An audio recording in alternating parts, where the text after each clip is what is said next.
What's up, guys? This is the It Ain't Easy podcast. I'm your host, Dom Sharanson. Let's get it.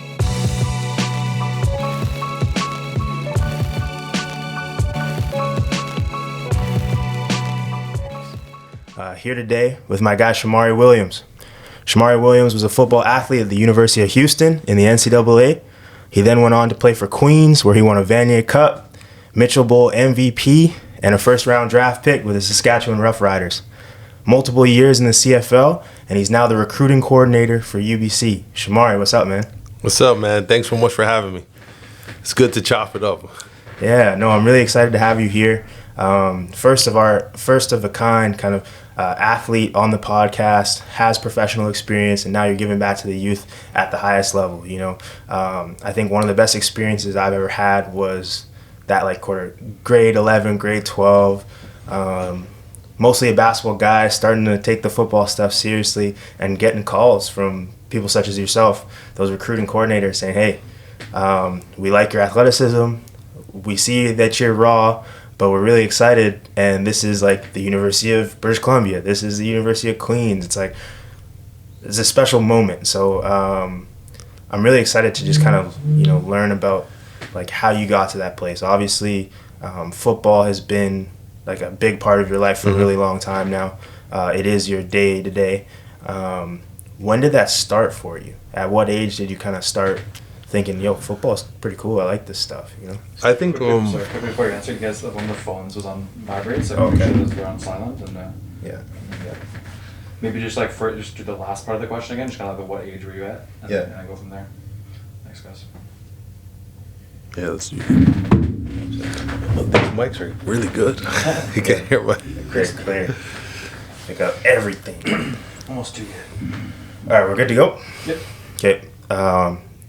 So at what point in your life did you say, hey, football could be a thing for me? Like, how old were you? Like, when did that start?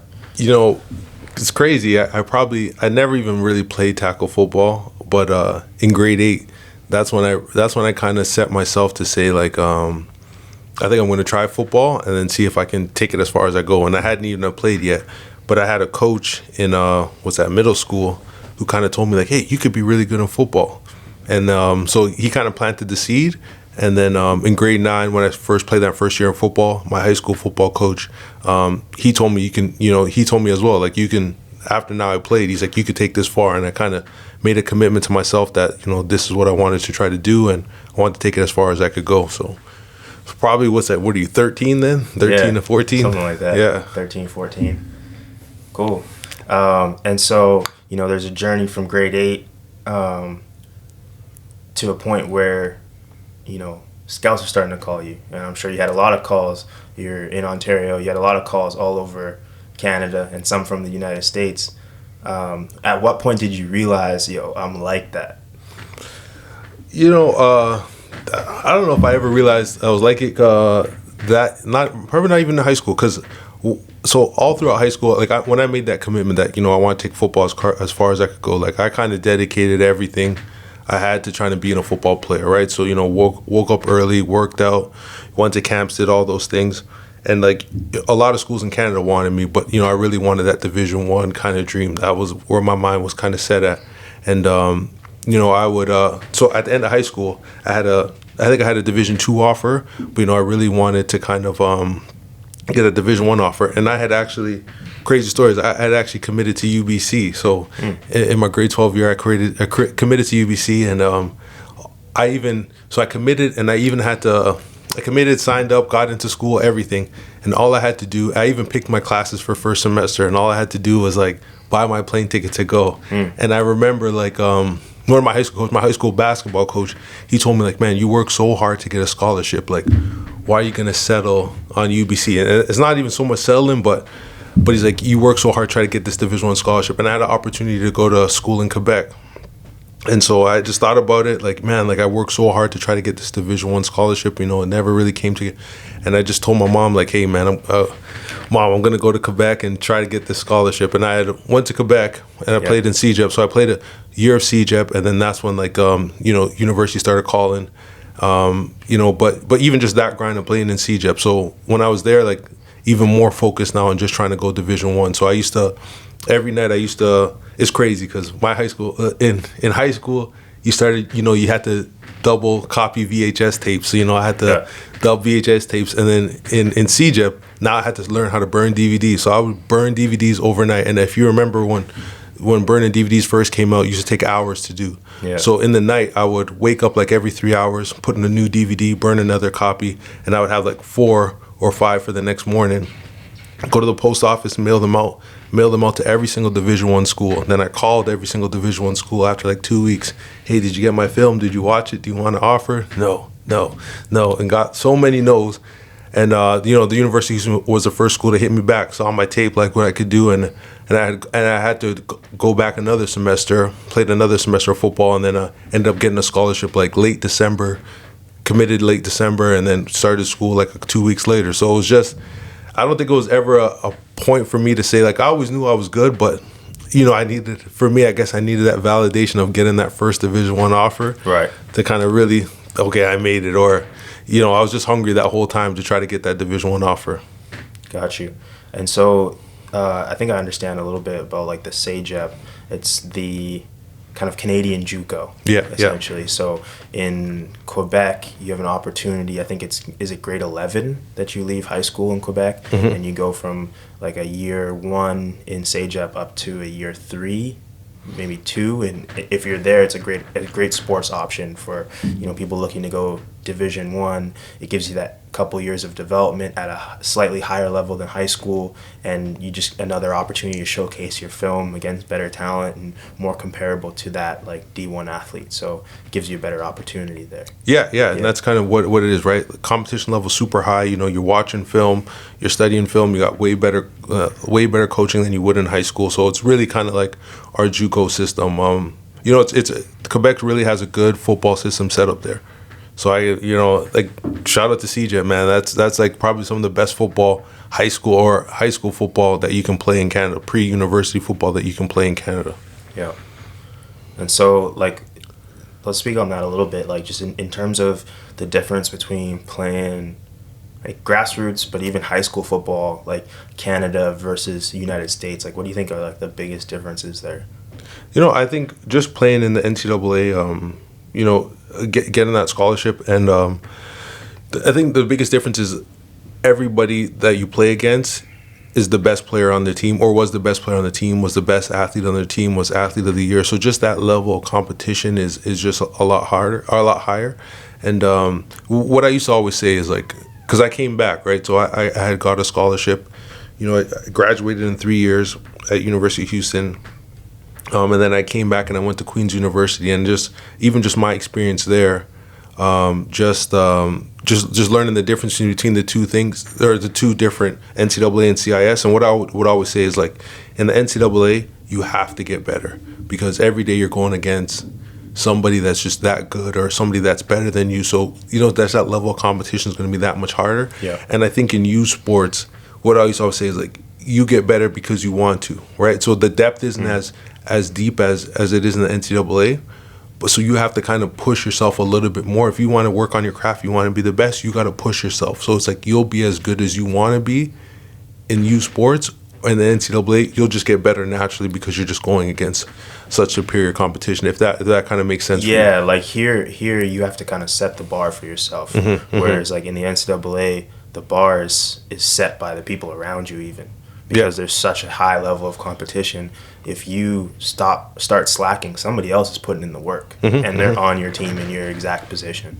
So like that is a huge motivator, and obviously like the resources are a little bit different too. Like scholarship wise, there's a lot more money in the States. A lot of these programs in the States are paying for the rest of the university to be built based on their football revenue. So when it comes to facilities, when it comes to like personal training, access to supplements, those things probably night and day. Yeah, and I think all those things are they make for that much more of a football player. And I know earlier I said kind of like because I think even now being the recruiting coordinator and being at UBC, the school I had committed to, and I know I kind of said like playing youth sports was kind of settling. And I know like so and I recruit kids all the time now who want to get Division I scholarships and who want to do that. And like so I never knocked them because I was them at one point, right? Yeah. Who thought, man, like you can't play youth sports. It's not that good, and the facilities aren't there. The money's not there. All the crowd and all that stuff. But I'll say like those 3 years in Houston, like I'll never take them back, and I cherish them, and like it was probably the greatest like experience that I kind of had. But the funnest time I ever had playing football was at Queen's University, and there's just a different element of when I think you're kind of playing the game more for the love of the game, and I think that's kind of what youth sports kind of embodies. And even just looking at my journey, and my journey is like unique. I had to, I did all the years of high school, then I went to CJEP. If I could take it back, obviously I'd still want the scholarship, but the one thing I think that, like, just looking back, like, the one thing I wish I could have did is gone pro younger.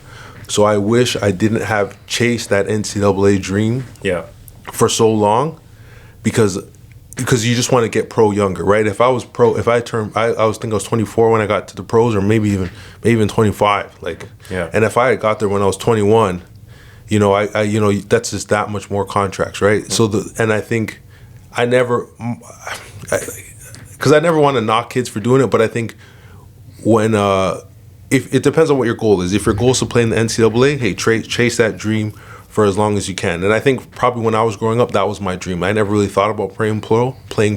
I just wanted to chase the NCAA. I just wanted to play there. But a lot of the kids I speak to now, their goal is to play pro. And so I tell them, man, if playing pro is what you want to do, then get there as fast as you can. So if you don't get a Division I scholarship out of high school, it's not the end of the world. Get to the pros. Get to the CFL. If you're 6'7" or whatever, and you get a chance to go to NFL, get there as young as you can so you can have the longest career as you can. And I think we're seeing that now with a lot of the guys who come from youth sports, hit their first couple years in the CFL and now getting an NFL opportunity, and part of that is just because they accepted that they didn't get a scholarship out of high school. They went to university and they got to the pros as young as they can, and they gave themselves that long window to kind of do that. So I think it's just something I just as I'm thinking about, like, that's kind of the one downside that I think I had, is I probably chased that NCAA dream too long, and it just kind of cut the amount of years that I probably could have played pro. Probably in half, because I was chasing that NCAA dream. So it's just an interesting little tidbit. If you want to go pro, or if your goal is to go pro and even make it to the NFL, if you don't get a scholarship, man, try to get to the CFL as young as you can so you can develop and have that much more longer of a career. And I think nowadays too, recruiting is so advanced that, like, if your goal is to go pro, regardless if it's CFL, Euro League, Mexico League, NFL, there are dedicated management staff looking for you, actively searching for those special, unique players that no one can find. So it doesn't matter whether you're in the CIS or you're in Japan or you're in Aussie rules football. If you're the guy, they're going to find you. So the biggest difference is, like, setting the bar. And if you have people in your circle that kind of, like, set that bar for you, i.e. your coaches or just another teammate that's trying to go pro, it doesn't really matter where you are, because ultimately it's going to come from you, and you need to put in the work to get there. I think one of the most, like, transformative moments for me in terms of, like, my work ethic in sport was when I played basketball, and I was in it's, like, called Center for Performance. We had this coach, rest in peace, his name is Rich Goulet, and he's, like, very old school, kind of a hard ass, but he loved to coach. He loved his players, and you could tell just by his passion for the game. One of the things he told us is, like, none of you guys, we were like 14, 15, he's like, none of you guys are Steve Nash. Like, none of you guys would play in the NBA. I was like, what the hell, man? Like, what you mean I'm not going to play in the NBA? Like, that's my goal. I'm trying to play pro. And he's like, well, I'm going to be the one to tell you, like, you're not, and I hope you're the one to prove me wrong, but I know the work that he put in. And now you guys have YouTube. So you can YouTube 14-year-old version of yourself in Miami, in Florida, in Seattle, and all these places, and you see the work that they're putting in and the athleticism that they have. And it's like, that's another way you can set the bar too, is, like, kind of just seeing what else is out there. And I feel like maybe before that was kind of lacking. You'd be in your neighborhood, whether that be, like, in Vancouver or in Ontario, and, like, you are at a level where you're way more athletic naturally than other people, and you can get complacent in that space. So, like, how do you kind of break that? Like, obviously research and like YouTubing is one of those things. I think like 7-on-7 and those kinds of things might help. Like, what's your take on that? Well, I think it's just your will. Like, you got to have a goal and you got to throw everything you can into it. And the one thing I always say, at least about myself, like I had that dream of getting an NCAA scholarship, and I put everything I had into it, right? Like I had, like I told you, I woke up every night, sent in film, called every single coach. There was 120 something D1 schools. I had every coach that I mailed out. Like, that was my goal. So everything I did was focused on that goal, and I did that even throughout high school, where I woke up every day at 6 o'clock in the morning. My high school coach would pick me up 6 in the morning or whatever it was to go work out. So I made sure everything I dedicated was to that, right? Like, I even made sure the little job I had at McDonald's, that was paying for me to go to camps. And I think, so like, you just have to have that goal to and just fight for it. And I even think, even just myself, of, you know, like, I got drafted, you know, first overall, and I kind of, just looking back on it, and I think I got drafted just because I wanted it more than anybody else, right? And that one year that I had at Queens, like, I didn't have this stellar NCAA career coming back, right? I was, you know, I got to play some, you know, started a couple of games, stuff like that, you know, made some plays, but I wasn't big on any radar. But when I decided, okay, I'm gonna come back and play in Canada, you know, I spent maybe a couple weeks in Florida training with, you know, some NFL combine trainer. You know, I would every morning while I was at Queens, you know, I'd wake up 6 o'clock in the morning working out, right? And I used to work. I paid for a gym membership because the Queens was a little bit too far, so I'd wake up early in the morning, go work out, and then go to school, go to my classes. Like, everything I did for that, you know, 8 or 10 months of me deciding to go to play in Canada was to go first overall. And I put everything I had into it. And I think a lot of kids right now, like, they, you know, and I think the one thing with YouTube and all those things is, like, you know, you can make yourself feel like you're working or feel like you're doing a lot, and you probably aren't. Like, you know, you're cheating the game. And I think, yeah, like, it's tough, because I don't want to tell kids they're not cheating, because you know, they don't know what they don't know. But the amount of work that comes into being a draft pick, being a pro, and all those things is like, it's a lot. It's a lot, and I probably never even realized it until I was out of the league. You know, like, how much work I didn't put in even when I was in the league, or how much work, like, so I think you got to have somebody in your corner that's done it before, to kind of show you the ropes too. And I think you, more than anything, you just have to have that determination, that goal, and you're putting everything you have into accomplishing that goal. Kind of my long-winded kind of answer. Yeah, no, that makes a lot of sense. What would you say is, like, the biggest difference between just, like, the day-to-day from high school to college as an athlete? Well, I think just, you know, college, there's a lot more freedom in terms of just like with classes, right? You never have to go, you know, you never really have to study if you don't want to. So I think that there's freedom in that. And I think just on the football side of things, that's the school part. But on the football side of things, there's so much structure. There's no freedom. So I think you get a lot of freedom outside of football, but in football you get there's no freedom at all, right? And I think that was probably the biggest difference. And then just like the expectations, like you know, you were never late for a workout. You were never late for a meeting. There was never an excuse why you weren't at something for football. Yeah. Right. And I think that was kind of probably the biggest change. Like, it wasn't a hard change for me, because that's kind of what I expected when I got a scholarship, or when I was on the football team. But I think for a lot of kids now, you know, you come from high school where you can skip practice. You know, you skip the whole week and then come and play in the game. They have a tough time struggling with, you got to show up everything, be on time, be attentive, be 100%, be where your feet are, as other coaches kind of say. And I think that's probably the biggest change, where I think in high school, because you were the best player, you could slack off and still get away with it. Yeah, you don't even need to know the playbook, really. Yeah, you just the plays before you. Yeah, and then but when you go Division I, or you play at a level where people are equal athletes to you, man, you got to be locked in 100% of the time. So that was probably the biggest change, is just how locked in you have to be good at football. Yeah. And then the follow-up question to that is, like, you know, you finish your college career. Was it your last year that you won a championship? Yeah. And so you go first overall. Maybe like a little scene summary of draft day for you. Yeah, draft day for me. I was actually I was in Saskatchewan for draft day.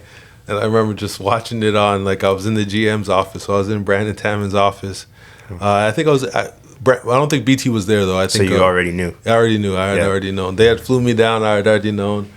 And, man, but, just even in that moment, like I said, man, I put in so much work to kind of get there that, like, it was just, like, I don't know, sense of relief or something like that, like, where just all my hard work kind of paid off. And it was the same thing that kind of happened to me just even getting a Division I scholarship. Like, the first time it was Coach Browse who gave me my offer, but I remember when he gave me the offer, and just like that sigh of relief that, man, like, all that hard work you put in paid off. And then even going first overall, like, man, all that hard work you put in when you dedicated yourself to it, it kind of paid off. And just that sense of relief, man, just in draft day, being in Saskatchewan, seeing it there. I think I have, like, wearing my glasses, have my nice little try to buy a suit, try to take a couple pictures. But that gear, right? It was good, man. It was good. It's something that, yeah, like, my son can always grow up, and my daughter can always grow up and be like, yeah, my dad was, at one point in his life, he was first overall pick, so that's always cool, man. And then, that summer, I guess it's May that you guys go to camp. Mm-hmm. What was that first camp like? Man, like, I think you learn, like, quick that, like, football, you don't have to be a good athlete to be a football player in the pros. And, like, you'll meet guys who are old, they're slow, and you feel like you're slow. They're not even half athletic as you. Yeah. But their technique is so flawless, right? And I think, and then that's how they stay in the game. And I think I probably, I don't think I had the best, CFL career, especially for being the first overall pick.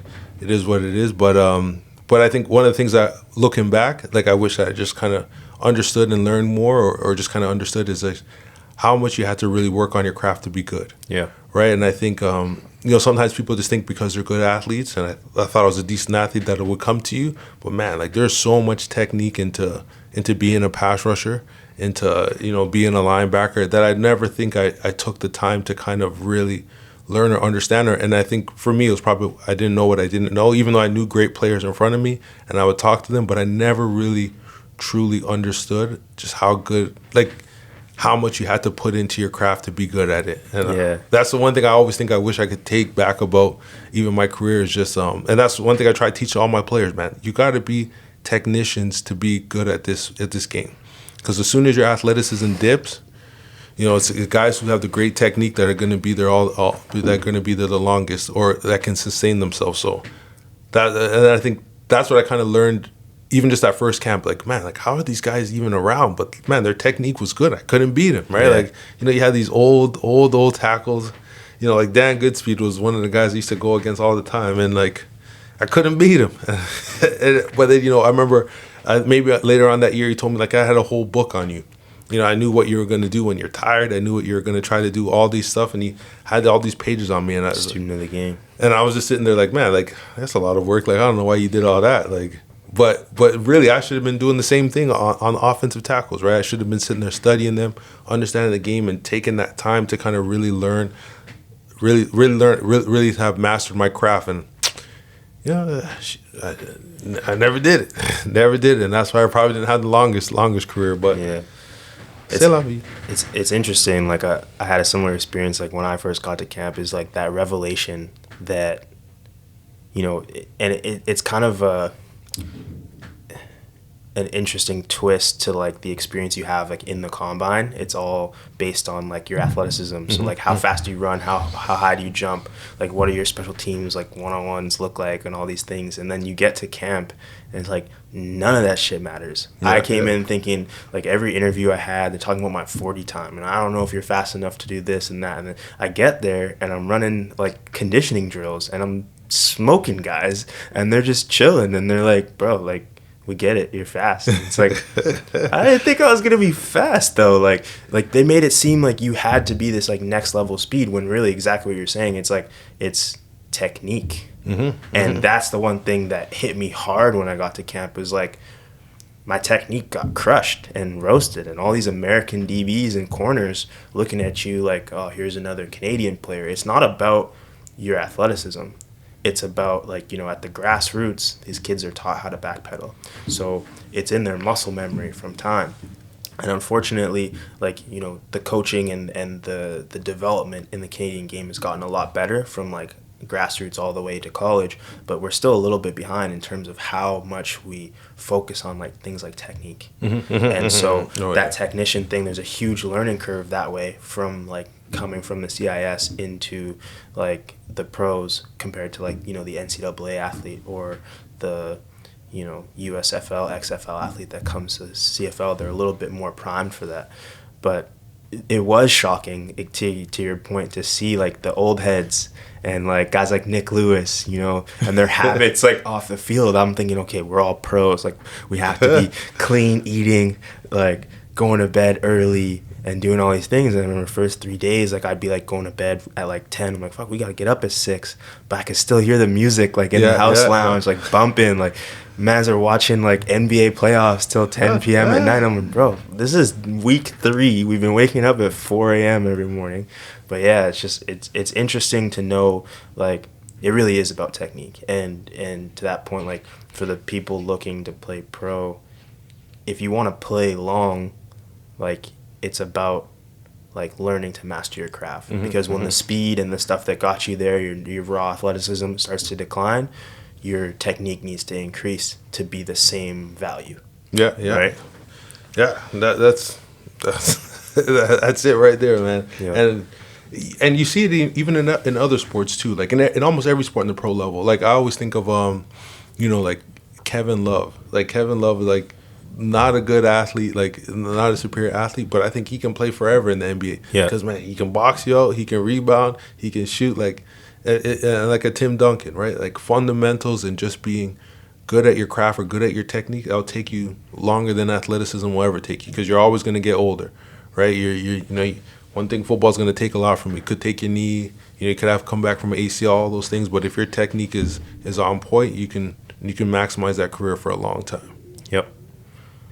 And so, after the career, you ended up at Queens for a bit. That's where you started your coaching career. Yeah. Yep. And then you're now at UBC. What's, like, the day-to-day as, a coach? Let's start with, like, in season. Like, what's the day-to-day look like for you? Really, man, my like, in season, my day-to-day is always going to be, I'll come in and check in with Coach Tracy, but I think for me, like, being a recruiting coordinator and just somebody who's been in recruiting for so long. So, like, part of my journey, too, of just how I got a scholarship and how I even got to this point. I used to run camps across Canada, helping kids get scholarships. I used to have a website that helped kids kind of get scholarships. So recruiting has always been my thing. So for me, it's always, like, anytime I can, I'm probably always messaging recruits somewhere, somehow, watching some kid's highlight film. But I think mostly in season, there's that element of that's always sprinkled into some of my day. Or a lot of my day. But, it's just checking in with Coach Tracy, seeing what the game plan is for what we have going on this weekend. Coach Tracy does a really good job of, like, he pretty much sets the whole table for me, and I just got to come in and kind of, if he asks for my 2 cents, I'll give him my 2 cents, and just trying to check with him and just trying to make sure that as a game plan we're solid. It works for, every front that we have works.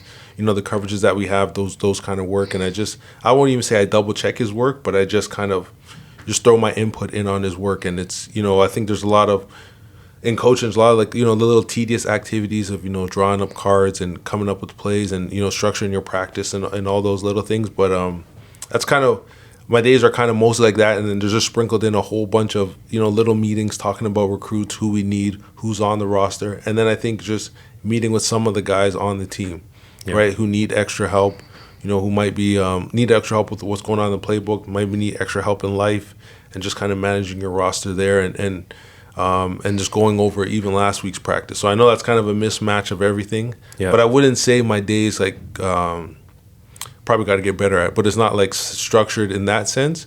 there's just an element of all those things that go on within the day that you try to get through. Decide kind of what the biggest need is and kind of focus on that for the day. And then in terms of like structure, you know, like there's practice, there's meetings, there's warm up and all those things. Like what's the structure for the players? Like so like for us at UBC, it'll be you know, we'll start meetings. You know, guys will have class from about, you know, 8 to 2:30 or so. Then they'll come in, they'll start getting taped. And we'll probably have, you know, meetings, special teams meeting will start about 3:50. And then we'll have special teams meeting for about 30 minutes or so, and then we'll have you know, a little break, and then we'll have O&D meetings where you'll go into your O&D, and then we may or may not split up into individual groups. And then so we'll have those meetings where we go over the game plan, go over yesterday's practice, make any adjustments we need to do, and then we'll head out to the field, right? So we'll be on the field from probably about 5 to about 7, you know, practicing.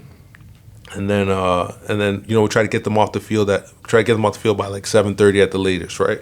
And I think, well, for us that would be like, you know, your day 1, day 2, day 3, your 3 days of preparing, and then so that would be mostly our Tuesday, Wednesday, Thursday. Friday we're either traveling, so we're flying to wherever we're gonna play our next game, or we're doing a walkthrough. You know, Saturday will be our game day. Sunday we'll come in, will be more of kind of a, you know, rundown. We'll have a meeting to kind of go over the film from last week, and then Monday is kind of more of a player's day off. I think this year we kind of had more of kind of like little kind of practices, but typically Monday's kind of a day off for our guys, and then we'll go back to the next week, day 1, day 2, day 3. Okay. And then you know, off season is recruiting time, so that's arguably some of your busiest times of the year, looking for new guys. You know, obviously there's a need like positionally, depending on like what the team finished off with, how many guys are graduating. Aside from like the position specific, like what do you look for out of guys when you're looking at guys to come to UBC? Yeah, so I look for the things that are going to make you a CFL player. So, you know, I look for all those like traits of. So what I kind of look for, personally, I look for 3 things. I look for, you know, is he the right athlete for the position that he plays, like the right type of athlete that I want. And then I like to call him a lion, like, but I guess the other term is, you know, is he a dog? So whatever position he is, right? Is he finishing blocks, finishing runs, you know, runs with authority? Is he that dog? And then I look for, are you a football player? And so it's always kind of weird because, you know, it's like you're looking for the guy who's a football player last. And for me, it's like, I trust our coaching staff. I trust who we are, that we can get you up to speed on how to play football. Yeah. But I think if you're the right athlete and you have the right mentality, I can teach you to play football, right? And if you don't have those first 2 things, like it doesn't matter if you're good at football for me. So those are, as a kind of a broad of what I'm looking for. Yeah. Athlete, dog, football player. If you ain't a dog, we don't want him. It's straight up. Hey, tell them all the time, man. I say it's a lion or a gazelle, man. I'm looking. I can actually win with the gazelle. I can, you know, you got some speed. I can win with the gazelle, but I'm looking for those lions, those guys who are hungry and want to be the best, right? Guys who have that dog mentality, right? Just they want to kill everything. So that's kind of the players we really want in this program. Guys who want to compete and be the best they can be. Yep. And what does the team look like right now? I think we're good, man. I think we're gonna be, man. You know, like I feel like, man, we're on the cusp, right? I think we need a couple more pieces. A couple guys need to grow up a little bit, you know, a little bit more experience. But I think, man, we're close in terms of we just need a couple of pieces to kind of get us over the hump. And I think part of that's gonna come with recruiting. So we're gonna recruit some guys, and some of that's gonna come from guys who are just growing up, right? So guys who maybe played last year, maybe didn't play, but they're going to have a huge off season, and they're just going to keep on working, and, you know, in the season they're just going to be good for us. So it's either you're going to get better or you're going to get left behind, right? So I think those pieces are coming in place. I think we have a good little recruiting class coming. We're going to have a good off season with the guys that we already do have, and I think, you know, the pieces are going to be there for us to make a nice little run next year. Yep. Cool. Well, I hope the best for you guys. And yourself too, right? Yeah. The transfer portal. That's something I don't really understand too much. Like, what is the transfer portal, and like what goes on in this space? Well, like for the transfer portal in youth sports, there's really not no transfer portal for kids trying to transfer from a different Canadian university. Yeah. Really, how it kind of works is a kid reaches out to you that he's looking to transfer. You just gotta let the other coaching staff kind of know, let the athletic director know that, hey, this player's looking to transfer. But the NCAA transfer portal, it seems like it's madness, right? So it's kind of a tough thing, man. The crazy thing about the transfer portal in the States is when you enter the transfer portal, you kind of give up the scholarship you're on, right? That team's not obligated to keep you on scholarship. So, I've seen, a few guys who have got into the transfer portal, and now they don't have there's a lot of guys who now they don't have a place to go because they kind of gave up their scholarship. So it seems like in the NCAA, it's a wild, wild west. Yeah. Just going on. It's like almost like NFL free agency. And it's hurting a lot of the kids who could have got scholarships, because now I can get a guy who's played 2 years already in the NCAA than instead of getting a high school kid. So you can get kids that are more developed. So I think it's really hurting a lot of Canadians or a lot of on the fringe kind of guys. For us at UBC, man, I keep my eye on the transfer portal, right? We got a couple Americans on our team, so we're always looking for the best. Mm-hmm. If there's a Canadian kid who hits the transfer portal, I always try to keep tabs on them, see where they're going, and if they don't have a place to go, they got a place at UBC typically. Okay. Do you have a message for like that high school player right now that's trying to play like youth sport football? Yeah, like I don't know if I really got a message or words of advice. What I would always say to like high school kids, right? If it's something that you want, if it's your dream, your goal, your aspiration, I guess I do got a message. Yeah. So if it is your dream, your goal, your aspiration, you got to take it, right? Nobody's gonna give it to you. You got to take it. You got to take it from somebody else. So you line up against somebody. If you want a scholarship, the guy in front of you, he has your scholarship. You got to take it from him. Yeah. Right? You want to be an all-star, you got to take it. You want to be a champion, you got to take it. You got to take everything in this world. Don't expect anybody to give you anything. Take everything. Take everything from somebody, leave them nothing. That's the mentality you got to have if you want to be good in this sport. Take everything you want. Okay.